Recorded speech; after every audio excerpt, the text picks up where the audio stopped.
दोस्तों, आज मैं आप लोग को डायरेक्ट सेलिंग के बारे में बताऊंगा। हम लोग जैसे जानते हैं कि हम लोग हर महीने घर की आवश्यकता अनुसार सामान खरीदते हैं। हर इंसान कहीं ना कहीं से घर के ज़रूरत का सामान खरीदता है और पूरी ज़िंदगी उसको खरीदना ही पड़ता है। जैसे कि हम लोग आज जानेंगे ट्रेडिशनल मार्केट और डायरेक्ट मार्केट के बारे में।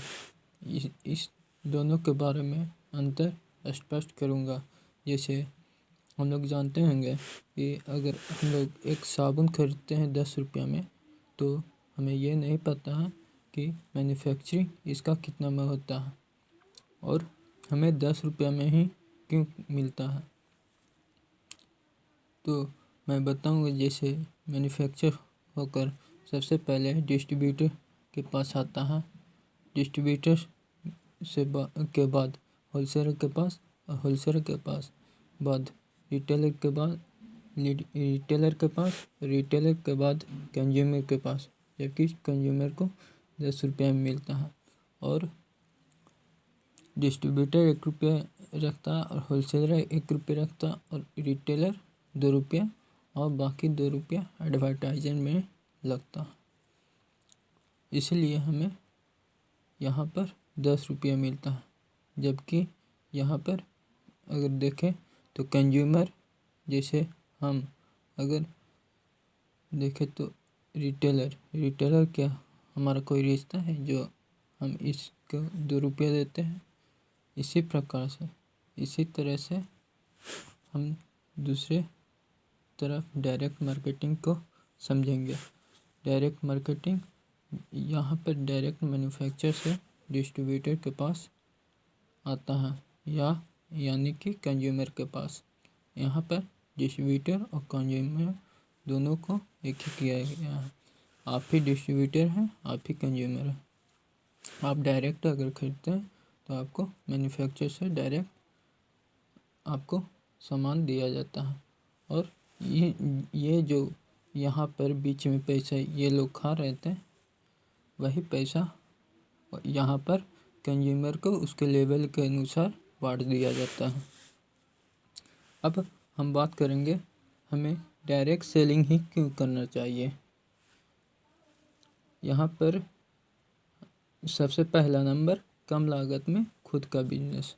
जैसे कि आप लोग जानते होंगे, अगर कहीं भी हम एक बिजनेस स्टार्ट करते हैं तो उसके लिए कुछ न कुछ हमारे पास छोटा या बड़ा रकम हमारे पास होना चाहिए, लेकिन यहाँ पर उतना रकम नहीं चुकाना पड़ता।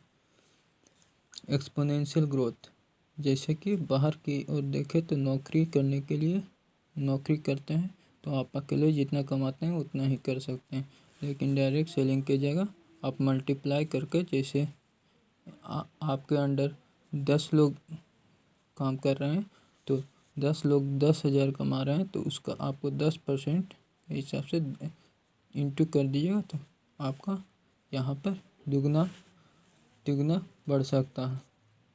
और तीसरा, समय की आज़ादी। चौथा, एजुकेशन सिस्टम, जिसका एजुकेशन सिस्टम भी मजबूत हो जाता है अगर इसमें डायरेक्ट सेलिंग में काम करते हैं तो। और बाहर की ओर अगर अनपढ़ हैं तो नौकरी करके अनपढ़ ही रह जाते हैं।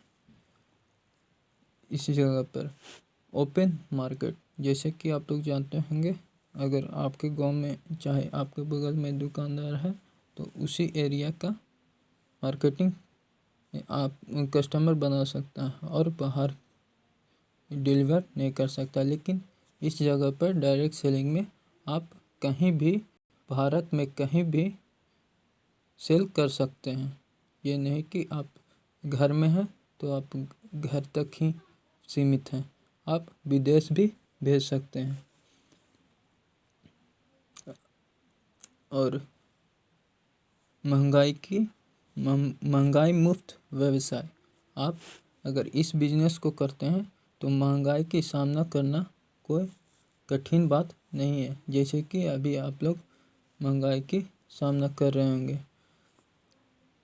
अंतिम, नौकरी में उम्र और शिक्षा का ज़रूरत होता है, लेकिन इस जगह पर कोई डायरेक्ट सेलिंग में उम्र, धर्म, जाति, शिक्षा कुछ नहीं, सब आपका समान होता है और सिर्फ इस जगह पर मेहनत की ज़रूरी होता है।